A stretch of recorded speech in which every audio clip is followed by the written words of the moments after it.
Let's add some more contrast by adding a little bit of a box behind the typography. I'm going to go down here to my Shapes tool, going to get my Rectangle tool. I'm going to sample, get my eyedropper tool, one of these darker blues. So down here is pretty dark. So I'm going to go ahead and sample that blue, get a couple of rectangle tools, and just create a shape.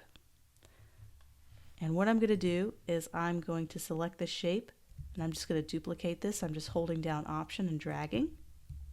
And then I'm going to hold down Shift and just make that a little bit bigger, just like what we did in the other videos. I'm going to hold down Option and drag.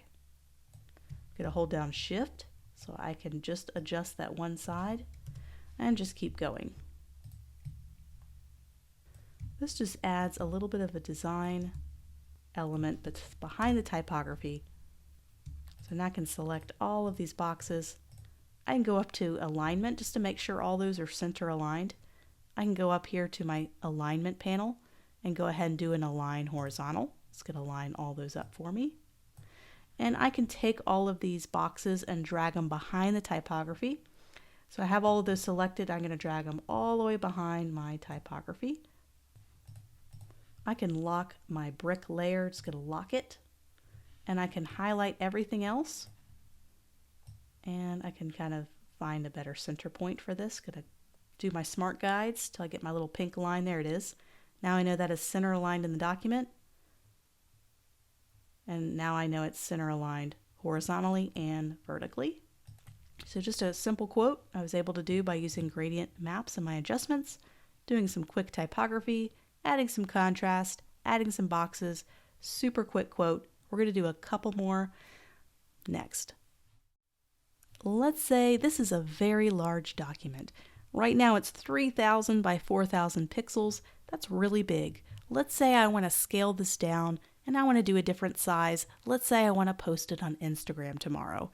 There's a couple ways we can do this.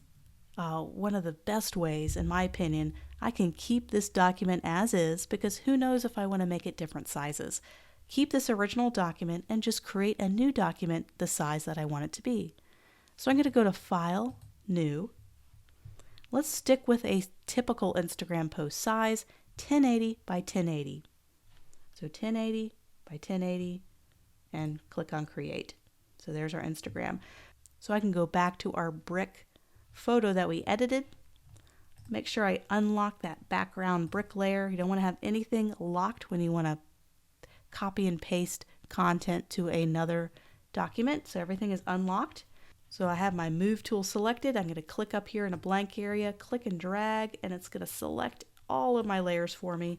Or I can just click on my lowest layer, go all the way up to the top, hold down Shift, and I can select it all that way as well. Either way works.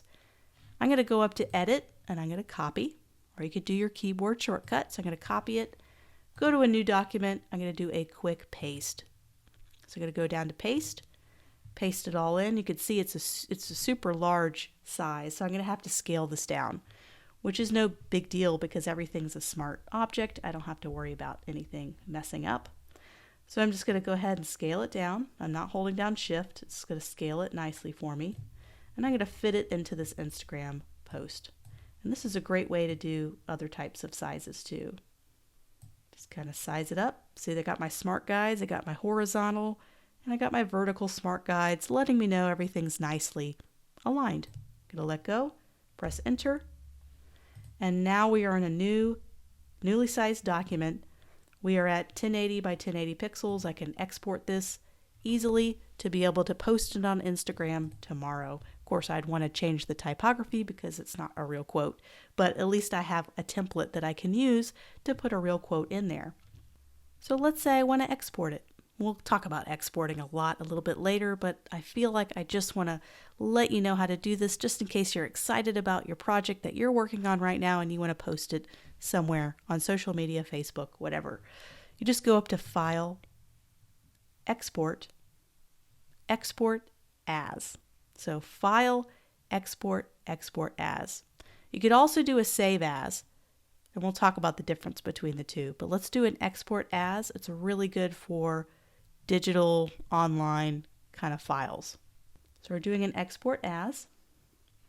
And if you ever post it to Facebook and it's like, wow, it's a lot blurry than I thought it would be, you can always change the scale of it. So right now this is 1 times. You can export it like 2 times the size. And as long as you have smart objects and everything that we've already done before, it should scale nicely for you. So you can always do a little bit of a higher scale if you wanted to, but you could just stick with 1. That's fine, just in case you ever had that problem. And I know it's going to be 1.3 megabytes when I export it.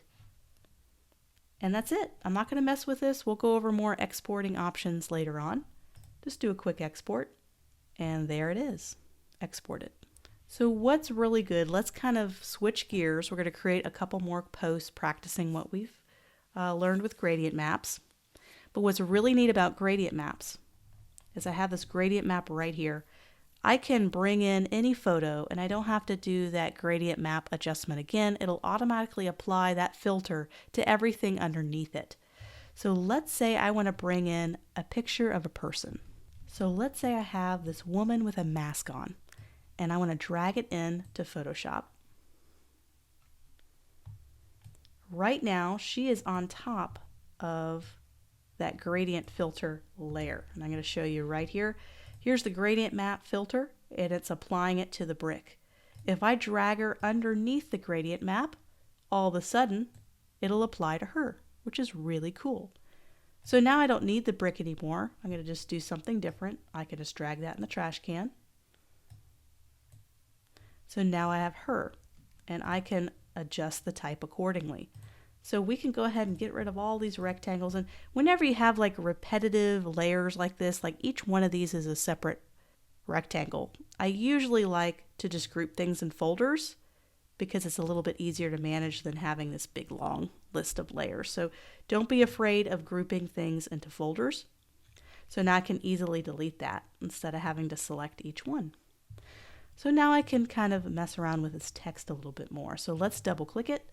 Let's go up and let's go to our properties panel, just double clicking our text, highlighting it. I would like to do a left alignment. So I'm in my left align in my paragraph options, I'm going to do a left align. And I also want to close the gap between the leading as well. So instead of 35, let's do 26.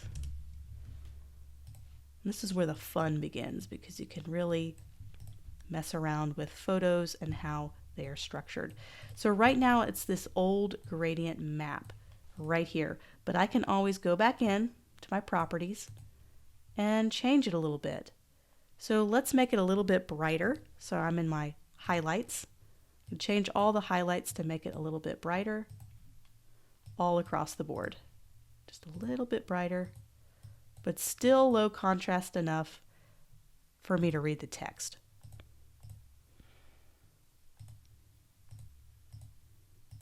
So I can move her up a little bit because we never want to have text block the eyes. And let's say make statements can be our typography. And let's change the typeface. So instead of a traditional serif, let's change this to, and what's great is you have this filter, which we can decide, I just want to have a slab serif. We could do a slab serif.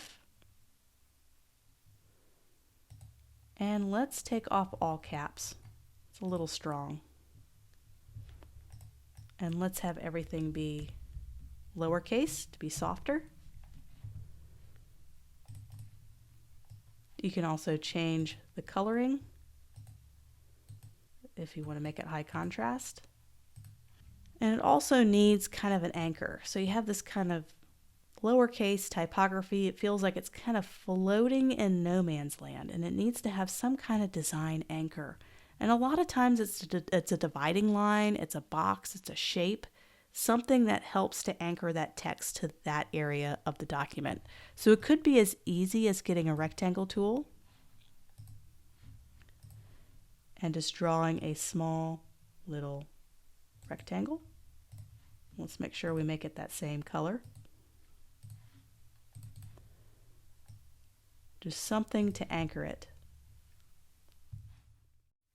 So this is the final that I came up with after a little bit of tweaking. I felt like she was not popping out enough, all being monochromatic. So if I go to my gradient map, you can kind of see how I decided for the highlights to do a slightly different warm color, contrasted against the cooler colors, kind of adds a nice dramatic effect. So that's what I did with this gradient map, and I switched that back to white to make it really stand out. And I have that little anchor, just like some kind of little design element or that helps to solidify that position of the typography. It helps draw your eye down to that block of typography. So let's move on. Let's do something a little bit different.